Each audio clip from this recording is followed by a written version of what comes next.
আজকে পাখির কাছে ফুলের কাছে আল মাহমুদ এই কবিতাটা তোমাদের পড়িয়ে প্রথমে অর্থটা বুঝিয়ে দিই, তারপরে অনুশীলনী থেকে প্রশ্ন উত্তর আলোচনা করব, ঠিক আছে? নারকোলের ওই লম্বা মাথা, পাখির কাছে ফুলের কাছে আল মাহমুদ। নারকোলের ওই লম্বা মাথায় হঠাৎ দেখি কাল, ডাবের মতো চাঁদ উঠেছে ঠান্ডা ও গোল গাল। ছিটকিনিটা আস্তে খুলে পেরিয়ে গেলাম ঘর, ঝিমধরা এই মস্ত শহর কাঁপছিল থর থর। মানে কি বুঝলে? নারকোল গাছে মাথায় বলছেন কবি ডাবের মতো গোল গাল চাঁদ উঠেছে। সেই চাঁদের শোভা দেখে কবি ছিটকিনিটা খুলে আস্তে আস্তে বেরিয়ে গেলেন। আস্তে আস্তে বেরোলেন কেন? কারণ রাত্রির তো সবাই তখন বিশ্রাম নিচ্ছে, ঘুমোচ্ছে। ঝিম ধরা মানে অবসন্ন এই মস্ত শহর কাঁপছিল থর থর। মিনারটাকে দেখছি যেন দাঁড়িয়ে আছে কেউ, পাথর ঘাটার গির্জেটা কি লাল পাথরের ঢেউ। দরগাতলা পার হয়ে যেই মোড় ফিরেছি বাঁয়, কোত্থেকে এক উটকো পাহাড় ডাক দিল আয় আয়। আচ্ছা, মানে পুরোটাই আর কি কবির কল্পনা। কবিতা বেরিয়ে এসছেন, এসে মিনারটাকে দেখে মনে হচ্ছে কেউ যেন দাঁড়িয়ে আছে রাত্রিবেলা, আর পাথরঘাটার গির্জেটা মনে হচ্ছে যেন লাল পাথরের ঢেউ। আর দরগাতলার পার হয়ে যেই মোড়ে বাঁয়ে ফিরছেন, কোত্থেকে এক উটকো পাহাড় মানে অপরিচিত, হ্যাঁ, ডাক দিল আয় আয়, যেন পাহাড় কবিকে ডাকছে। আয় আয় মানে বোঝো তো, কাছে আসতে ডাকছে আর কি। পাহাড়টাকে হাত বুলিয়ে লাল দিঘিটার পার এগিয়ে দেখি জোনাকিদের বসেছে দরবার। আমায় দেখে কলকলিয়ে দিঘির কালো জল বললে এসো আমরা সবাই না ঘুমানোর দল। তাহলে কি হলো? পাহাড়টাকে হাত বুলোলেন, ওই যে আয় আয় করে ডেকেছে তাই গায়ে হাত বুলোলেন, দিয়ে লাল দিঘিটার পারে এগিয়ে গিয়ে দেখলেন জোনাকিদের দরবার বসেছে। মানে রাত্রিবেলা তো সব জোনাকিরা তখন ওই সময় ওড়ে, হ্যাঁ। আর আমাকে দেখে এই কলকলিয়ে দিঘির কালো জল বললে এসো আমরা সবাই না ঘুমানোর দল। দিঘির কালো জল যেন কবিকে ডেকে বললেন যে আমরা চলে এসো, আমরা না ঘুমানোর দল, আমরা রাত্রে কেউ ঘুমোইনি। পকেট থেকে খোলা তোমার পদ্য লেখার ভাঁজ, রক্ত জবার ঝোপের কাছে কাব্য হবে আজ। ও বলছি পকেট থেকে খোলো তোমার পদ্য লেখার ভাঁজ। কবির পকেটে কাগজে ভাঁজ করা পদ্য লেখা ছিল। ওই কালো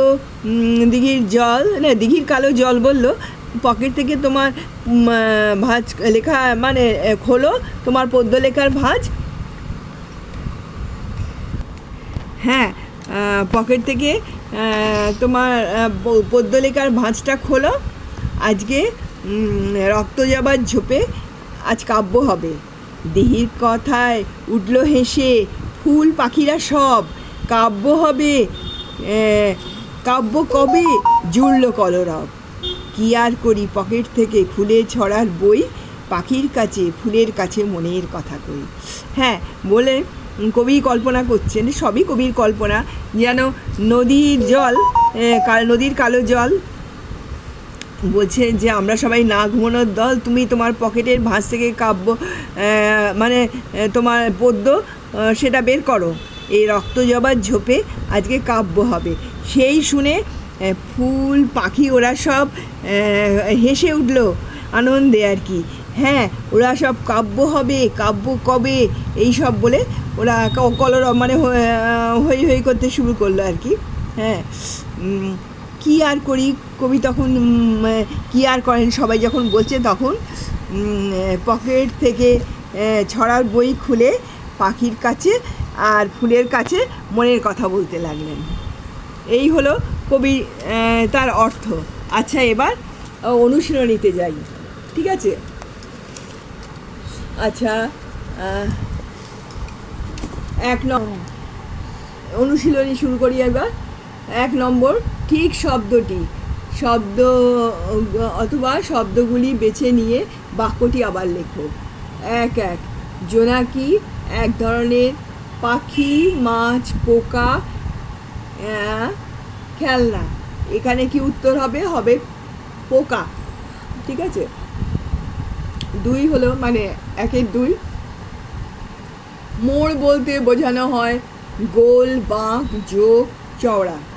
এখানে উত্তর হবে বাঁক। একের তিন, দরবার শব্দটির অর্থ হলো দরজা, সভা, দরগা, দোকান। এখানে উত্তর হবে সভা।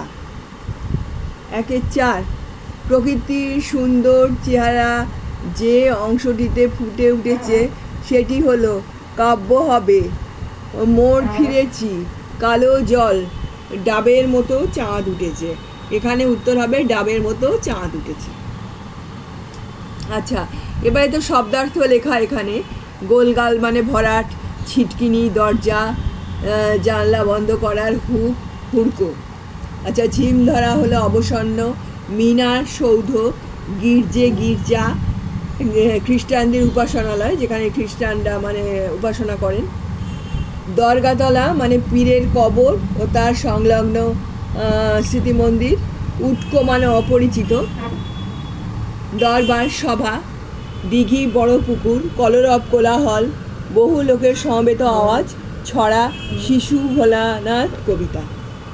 আচ্ছা, এবার দুই, কয়ের সঙ্গে ক্ষয়ের স্তম্ভ মিলিয়ে লেখো। কতে লেখা আছে চাঁদ, ঠান্ডা, পাহাড়, জোনাকি, দিঘি, জল, ফুল। আর খতে লেখা আছে গিরি, শশী, শীতল, জলাশয় বা দীর্ঘিকা, খদ্দর, পুষ্প, নীল। এইবার মিলিয়ে লিখতে হবে ক আর খ। আচ্ছা, এখানে উত্তর হবে কতে চাঁদ, খতে শশী, তারপরে কতে ঠান্ডা, খতে শীতল, কতে জোনাকি, খতে খদ্দর, কতে দিঘি, আর খতে জলাশয়, অবলিক, এটাকে বলে অবলিক, দীর্ঘিকা। জল, কতে জল, খতে নীর, কতে ফুল, খতে পুষ্প। ঠিক আছে। আচ্ছা, এইবার হলো শব্দ ঝুড়ি নিয়ে, না, শব্দ ঝুড়ি থেকে নিয়ে বিশেষ্য ও বিশেষণ আলাদা করে লেখো। এখানে একদিকে বিশেষ্য, একদিকে বিশেষণ। এখানে লেখা রয়েছে শব্দ ঝুড়ি, এখানে কি রয়েছে ঠান্ডা, চাঁদ, লাল, শহর, দরগাতলা, জোনাকি, মস্ত, গোলগাল, উটকো, কলরব। এবার আমাদের এখান থেকে বেছে নিতে হবে কতগুলো বিশেষ্য পদ এবং কতগুলো বিশেষণ পদ। আচ্ছা, বিশেষ্য পদ চাঁদ, শহর, দরগাতলা, জোনাকি। এবার বিশেষণ হবে ঠান্ডা, লাল, মস্ত, গোলগাল, উটকো। আচ্ছা, আর কলরব, কলরবটা হবে ক্রিয়ার বিশেষণ, কারণ এটা তো হইচই বোঝাচ্ছে। ঠিক আছে। আচ্ছা, হয়ে গেল। এইবার হলো ও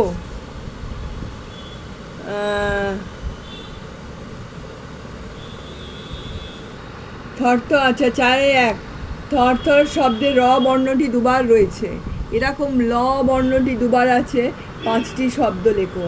এখানে একটা টল টল দিয়ে আছে, জল জল, হ্যাঁ, খল খল। আচ্ছা, হবে এখানে লিখি। আচ্ছা, চারের এক, থরথর শব্দে র বর্ণটি দুবার রয়েছে। এমনি ল বর্ণে দুবার আছে এরকম 5টি শব্দ। যেমন একটা বলে দিয়েছে টলটল, আমাদের আর চারটে লিখতে হবে। জল জল, বর্গের জয় বয় ল, বর্গের জয় বয় ল, জল জল। খল খল, খ ল খ ল, খল খল। ফল ফল, ফ ল ফ ল, ফল ফল। ম ল ম ল, মল মল। ও আরেকটি গল গল। ঠিক আছে, তাহলে জল জল, খল খল, ফল ফল, মলমল, গল গল। ঠিক আছে। আচ্ছা, হয়ে গেল। এবার হবে চারের দুই, কাছে শব্দটিকে নিকটে এবং দেখা করা এই দুই অর্থে ব্যবহার করে দুটো বাক্য লেখো।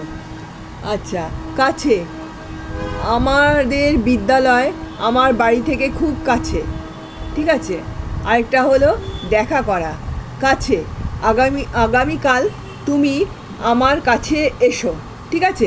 তাহলে ওই কাছেটা হলো কাছে, আর এইটা হলো দ্বিতীয়টা হলো দেখা করা। আচ্ছা, এইবার হলো ক্রিয়ার নিচে দাগ দাও। ছিটকিনিটা আস্তে খুলে বেরিয়ে গেলাম ঘর। এখানে খুলে বেরিয়ে গেলাম, এতটা দাগ দিতে হবে, খুলে বেরিয়ে গেলাম। আচ্ছা, এবার 2 হলো নারকলের ওই লম্বা মাথায় হঠাৎ দেখি কাল। দেখির তলায় আন্ডারলাইন হবে, দেখি। আচ্ছা, এসো 3 নম্বর, এসো আমরা সবাই না ঘুমানোর দল। এসো, আর এদিকে ঘুমানোর।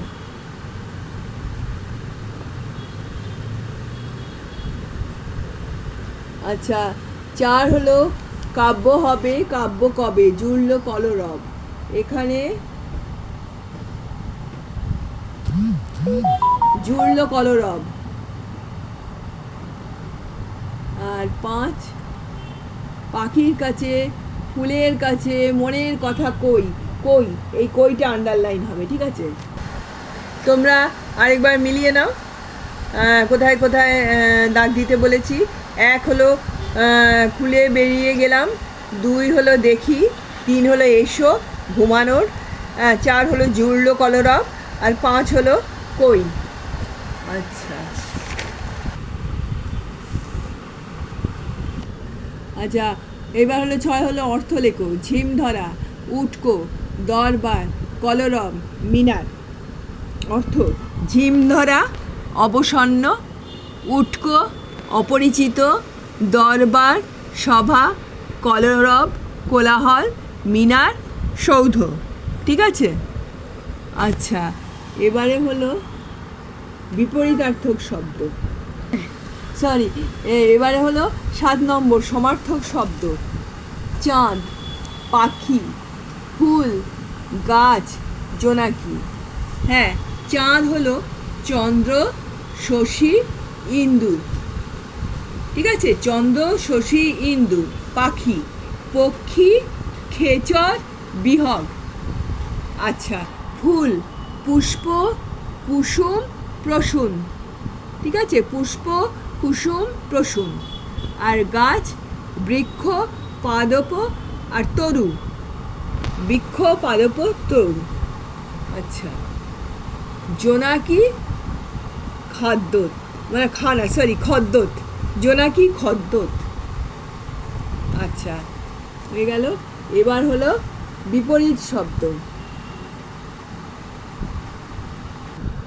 8 নম্বর বিপরীতার্থক শব্দ লেখো। লম্বা, ঠান্ডা, হেসে, পদ্য, মস্ত। আচ্ছা, লম্বা বেটে, ঠান্ডা গরম, হেসে কেঁদে, পদ্য গদ্য, মস্ত ক্ষুদ্র। ঠিক আছে। আচ্ছা, এইবারে আল মাহমুদ, তার জীবনী। এখানে জন্ম হলো 1936 খ্রিস্টাব্দে। জন্ম বাংলাদেশের কুমিল্লায়। আচ্ছা, কুমিল্লা বলে একটা জায়গায়। ষষ্ঠ শ্রেণীতে পড়ার সময় থেকেই তার কবিতা ও গল্প দৈনিক সত্যযুগ পত্রিকায় ছাপা হয়। মানে ক্লাস 6-এ পড়তেন যখন, তখন থেকেই গল্প কবিতা লিখতেন উনি, এত প্রতিভা। তিনি যখন 10ম শ্রেণীর ছাত্র, তখন বাংলাদেশে ভাষা বিদ্রোহ শুরু হলে তিনি সক্রিয়ভাবে তাতে যোগ দিয়েছিলেন। মানে যখন ভাষা আন্দোলন হয়েছিল, তিনি সক্রিয়ভাবে তাতে যোগ দিয়েছিলেন। দৈনিক গণকণ্ঠ কাগজের সম্পাদক ছিলেন। উল্লেখযোগ্য কবিতার বই লোকান্তর, কলের কলম, সোনালী কাবিন। তিনি বাংলাদেশের বিখ্যাত কবি। সে দেশের বাংলা একাডেমি পুরস্কার সহ বহু পুরস্কারে সম্মানিত। এই কবিতাটি পাখির কাছে ফুলের কাছে কবিতার বই থেকে নেওয়া হয়েছে। আচ্ছা, এবার প্রশ্ন, কবি আল মাহমুদ কোন দেশের মানুষ?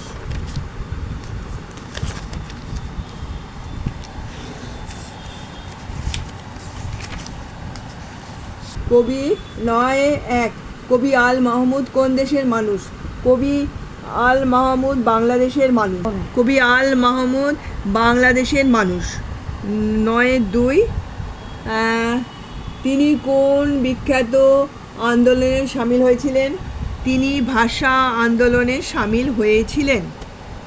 আচ্ছা, 9-3, তার লেখা একটি বিখ্যাত বইয়ের নাম লেখো। তার লেখা একটি বিখ্যাত বইয়ের নাম লোক লোকান্তর। ঠিক আছে। 10 নম্বর, নিচের প্রশ্নগুলির উত্তর নিজের ভাষায় লেখো। 10-1, কবি ঘর থেকে বেরিয়ে পড়েছিলেন কেন? কবি দেখলেন নারকোলের লম্বা মাথায় ঠান্ডা ও গোলগাল ডাবের মতো চাঁদ উঠেছে। সেই চাঁদের প্রাকৃতিক সৌন্দর্য উপভোগ করার জন্য কবি বেরিয়ে গেলেন।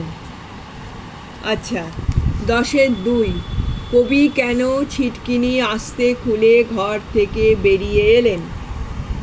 কবির কথায় ঝিম ধরা মস্ত শহর, অর্থাৎ শহর তখন অবসন্ন, সবাই বিশ্রাম নিচ্ছে, তাই কবি ছিটকিনি আস্তে খুলে বেরিয়ে গেলেন। 3, বাইরে বেরিয়ে এসে কবি শহরকে কেমন অবস্থায় দেখলেন? বাইরে বেরিয়ে এসে কবি শহরকে দেখলেন অবসন্ন এবং থরথর করে কাঁপছিল। মিনারটাকে দেখে মনে হচ্ছে কেউ যেন দাঁড়িয়ে আছে। পাথরঘাটার গির্জেটাকে মনে হচ্ছে লাল পাথরের ঢেউ। 4, শহরে নেই অথচ কবির মনে হলো তিনি দেখছেন, এমন কোন কোন জিনিসের কথা কবিতায় রয়েছে? শহরে নেই অথচ কবির মনে হয়েছিল মিনারটাকে দেখে কবির মনে হয়েছিল কেউ দাঁড়িয়ে আছে। পাথরে ঘাটার গির্জেটা যেন লাল পাথরের ঢেউ। মোড়ের বাঁয়ে উটকো পাহাড় যেন কবিকে আয় আয় বলে ডাকছিল। আরেকবার পড়ে দিচ্ছি এটা। শহরে নেই অথচ কবির মনে হয়েছিল, মিনারটাকে দেখে কবির মনে হয়েছিল কেউ দাঁড়িয়ে আছে। পাথরঘাটার গির্জেটা যেন লাল পাথরের ঢেউ। মোড়ের বাঁয়ে উটকো পাহাড় যেন কবিকে আয় আয় বলে ডাকছিল। আচ্ছা, হয়ে গেল। এবার 5, সেই রাতে জেগে থাকার দলে কারা কারা ছিল? তারা কবির কাছে কি আবদার জানিয়েছিল? সেই রাতে জেগে থাকার দলে ছিল জোনাকি, ফুল, পাখি, লাল দিঘি, রক্তজবার ঝোপ ইত্যাদি। তারা কবির কাছে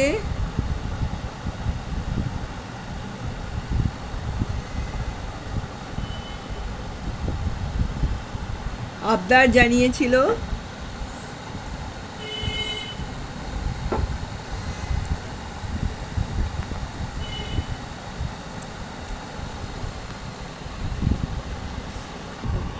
সেই রাতে জেগে থাকার দলে কারা ছিল?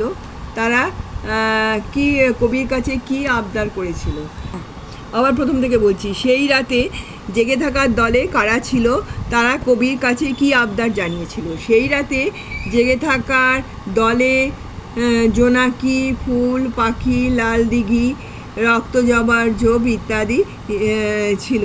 তারা কবির কাছে আবদার জানিয়েছিল পকেট থেকে পদ্য লেখার ভাঁজ খুলতে হবে।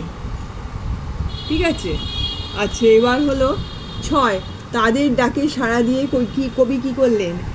উত্তর, তাদের ডাকে সাড়া দিয়ে রক্তজবার ঝোপের কাছে কাব্য হবে বলে পকেট থেকে ছড়ার বই খুললেন এবং ফুলের কাছে ও পাখির কাছে মনের কথা বললেন।